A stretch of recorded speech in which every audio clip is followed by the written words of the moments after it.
नमस्कार। हर साल हम सब बजट के बारे में सुनते हैं। बड़े बड़े आंकड़े, मुश्किल शब्द, लेकिन इसका असल में मतलब क्या है? तो चलिए आज हम भारत सरकार के बजट की पूरी एनाटॉमी, उसके हर एक पुर्जे को बहुत ही आसान भाषा में समझते हैं।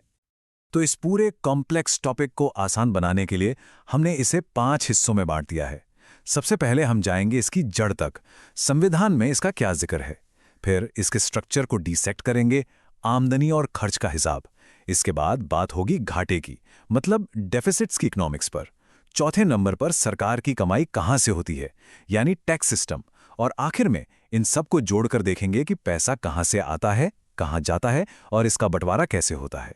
तो शुरुआत हम नंबर्स या स्टैटिस्टिक्स से नहीं बल्कि कानून से करेंगे, क्योंकि देखिए भारत का बजट सिर्फ एक फाइनेंशियल डॉक्यूमेंट नहीं है, ये एक पूरी संवैधानिक प्रक्रिया है। तो आइए सबसे पहले इसकी कानूनी बुनियाद को टटोलते हैं। ये थोड़ा सरप्राइजिंग है नहीं?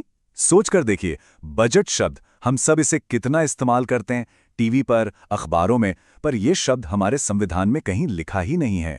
तो सवाल ये उठता है कि इसका ऑफिशियल नाम आखिर है क्या? तो इसका जवाब मिलता है हमें आर्टिकल 112 में। संविधान बजट को कहता है एनुअल फाइनेंशियल स्टेटमेंट, यानी वार्षिक वित्तीय विवरण।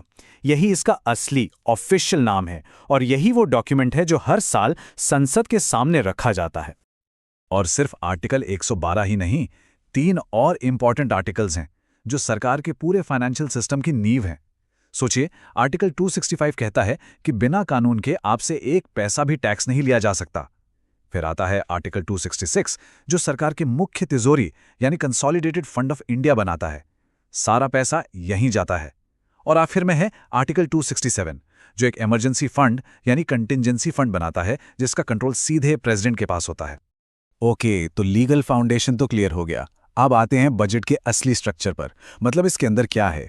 इसे समझने के लिए बजट को 2 बड़े हिस्सों में तोड़ना पड़ेगा और इन दोनों का फर्क समझना पूरा खेल समझने के बराबर है। और ये 2 हिस्से हैं, रेवेन्यू बजट और कैपिटल बजट। इसको आसान भाषा में समझें तो रेवेन्यू बजट है सरकार का रोजमर्रा का हिसाब, दिन प्रतिदिन के खर्चे, सैलरी, पेंशन, ये सब। इससे कोई नई चीज नहीं बनती। वहीं दूसरी तरफ कैपिटल बजट है भविष्य का हिसाब। इससे देश का फ्यूचर बनता है, नए एसेट्स क्रिएट होते हैं। तो रेवेन्यू बजट को थोड़ा और गहराई से देखते हैं। इसमें आमदनी कहाँ से आती है? टैक्स से, जैसे इनकम टैक्स और जीएसटी, और नॉन टैक्स सोर्सेस से, जैसे सरकारी कंपनियों का प्रॉफिट या इंटरेस्ट। और खर्चा कहाँ होता है? सरकारी मुलाजिमों की सैलरी, पेंशन, सब्सिडीज और ध्यान दीजिए पुराने लोन्स पर इंटरेस्ट चुकाने में। इस खर्चे से कोई नई सड़क या स्कूल नहीं बन रहा, इसलिए इसे नॉन प्रोडक्टिव एक्सपेंडिचर भी कहते हैं। अब आते हैं कैपिटल बजट पर, जो इससे बिल्कुल अलग है। यहां पैसा आता है उधार लेने से या फिर सरकारी कंपनी में अपना हिस्सा बेचने से, जिसे डिसइन्वेस्टमेंट कहते हैं। और इसका खर्चा, जिसे हम कैपेक्स या कैपिटल एक्सपेंडिचर कहते हैं, वो जाता है देश के लिए एसेट्स बनाने में, जैसे नई सड़कें, नए हॉस्पिटल्स, ब्रिजेस, मशीनरी। यही वो खर्च है जो इकोनॉमी को आगे बढ़ाता है, इसलिए इसे प्रोडक्टिव माना जाता है। तो हमने आमदनी और खर्च दोनों देख लिए, लेकिन क्या हो अगर खर्चा आमदनी से ज्यादा हो जाए? आम जिंदगी की तरह ही सरकार के साथ भी ऐसा होता है।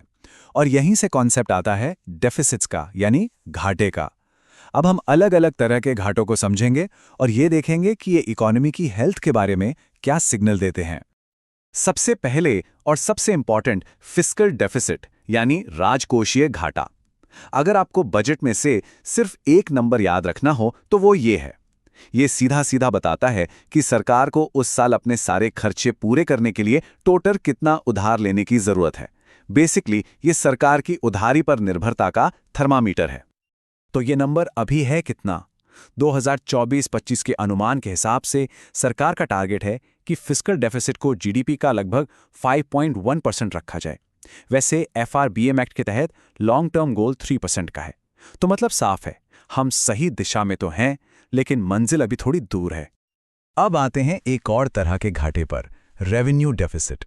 ये तब होता है जब सरकार की रोजमर्रा की कमाई उसके रोजमर्रा के खर्चों को भी पूरा नहीं कर पाती, मतलब सैलरी और सब्सिडीज देने के लिए भी पैसा कम पड़ रहा है।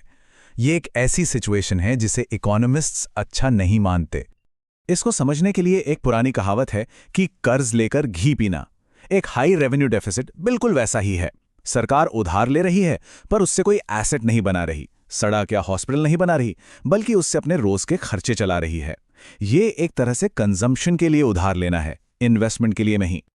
और तीसरा है प्राइमरी डेफिसिट। ये थोड़ा टेक्निकल है पर जरूरी है। ये क्या करता है कि टोटल फिस्कल डेफिसिट में से पुराने कर्जों पर जो ब्याज चुकाना है उसको हटा देता है। इससे हमें यह पता चलता है कि करंट गवर्नमेंट की पॉलिसीज की वजह से कितना नया कर्ज जोड़ रहा है।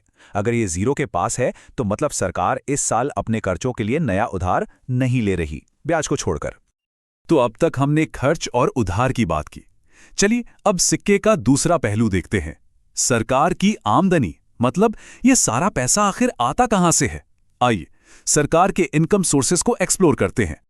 सरकार की कमाई का सबसे बड़ा जरिया है टैक्स, और टैक्स सिस्टम को हम दो कैटेगरीज में बांट सकते हैं। इसका बेसिस बहुत सिंपल है। टैक्स का बोझ आखिर में उठाता कौन है? पहला है डायरेक्ट टैक्स, जैसा नाम वैसा काम। ये सीधा उस इंसान या कंपनी से लिया जाता है जिस पर लगाया गया है। इसका बोझ आप किसी और पर शिफ्ट नहीं कर सकते। Example income tax. दूसरा है इनडायरेक्ट टैक्स। ये लगता तो सामान और सर्विसेज पर है, लेकिन इसका बोझ आखिर में एंड कंज्यूमर उठाता है, जैसे जीएसटी। और इनडायरेक्ट टैक्स की बात करें तो जीएसटी, वो तो पूरे सिस्टम की बैकबोन है। इसे 101वें संविधान संशोधन के जरिए लाया गया था। इसका मॉडल कैनेडियन मॉडल पर बेस्ड है, और ये एक डेस्टिनेशन बेस्ड टैक्स है। मतलब टैक्स उस स्टेट को मिलता है जहां प्रोडक्ट कंज्यूम होता है, ना कि जहां वो बनता है। इसके अलग अलग स्लैब्स हैं, और इससे जुड़े सारे बड़े फैसले फाइनेंस मिनिस्टर की चेयरमैनशिप वाली जीएसटी काउंसिल लेती है। तो चलिए अब आखिर में इन सारे टुकड़ों को जोड़कर पूरी पिक्चर देखते हैं, द बिग पिक्चर। रुपया कहां से आता है, रुपया कहां जाता है, और सेंटर और स्टेट्स के बीच इसका बंटवारा कौन और कैसे करता है। अगर हम सरकार की कमाई को 1 रुपए के हिसाब से देखें तो ये चार्ट बताता है कि उस 1 रुपए में सबसे बड़ा हिस्सा कहां से आ रहा है, और वो है बोरोइंग्स यानी उधार से। उसके बाद नंबर आता है जीएसटी, इनकम टैक्स और कॉर्पोरेट टैक्स का। तो सबसे बड़ी कमाई उधार है, टैक्स नहीं। और अब देखते हैं कि ये रुपया जाता कहाँ है। और यहाँ एक बहुत इंटरेस्टिंग बल्कि थोड़ी चिंता वाली बात सामने आती है। सबसे बड़ा खर्च लगभग 20% स्टेट्स को उनका हिस्सा देने या किसी स्कीम पर नहीं, बल्कि सिर्फ पुराने कर्जों पर ब्याज यानी इंटरेस्ट चुकाने में चला जाता है। ये दिखाता है कि हमारे ऊपर पिछले कर्जों का बोझ कितना ज़्यादा है। तो सेंटर जो टैक्स इकट्ठा करती है, क्या वो सारा खुद रखती है? बिल्कुल नहीं। हमारे फेडरल स्ट्रक्चर में इसका बंटवारा होता है, और ये बंटवारा कैसे होगा इसकी रिकमेंडेशन करता है फाइनेंस कमीशन, जिसे आर्टिकल 280 के तहत बनाया जाता है। जो 15वां फाइनेंस कमीशन था, एन.के. सिंह की अध्यक्षता में, उसने रेकमेंड किया कि सेंटर अपने टैक्सेस का 41% हिस्सा स्टेट्स को दे। तो ये तो हो गई मेन बातें, पर इनके अलावा भी बजटिंग के कुछ मॉडर्न कॉन्सेप्ट्स हैं जो इंपॉर्टेंट हैं, जैसे जीरो बेस्ड बजटिंग, जिसका मतलब है हर साल बजट जीरो से शुरू करो, पिछले साल के आधार पर नहीं। फिर है आउटकम बजटिंग, जो कहता है कि सिर्फ पैसा अलॉट मत करो, ये भी देखो कि उस पैसे से रिजल्ट क्या निकला। और एक बहुत इंपॉर्टेंट कॉन्सेप्ट है जेंडर बजटिंग, जो बजट को इस नज़र से देखता है कि उसका महिलाओं पर क्या असर पड़ेगा। तो इस पूरे मैकेनिज्म को समझने के बाद आखिर में हम एक बड़े सवाल पर आकर रुकते हैं। हमने देखा कि सरकार का सबसे बड़ा इनकम सोर्स उधार है। तो ये जो सरकारी कर्ज है, इसे हम कैसे देखें? क्या ये देश के फ्यूचर के लिए एक ज़रूरी इन्वेस्टमेंट है जिससे एसेट्स बनेंगे, ग्रोथ होगी, या फिर ये हमारे प्रेजेंट पर और आने वाली पीढ़ियों पर एक बोझ है? इस सवाल का कोई आसान जवाब नहीं है, लेकिन इस पर सोचना बहुत ज़रूरी है।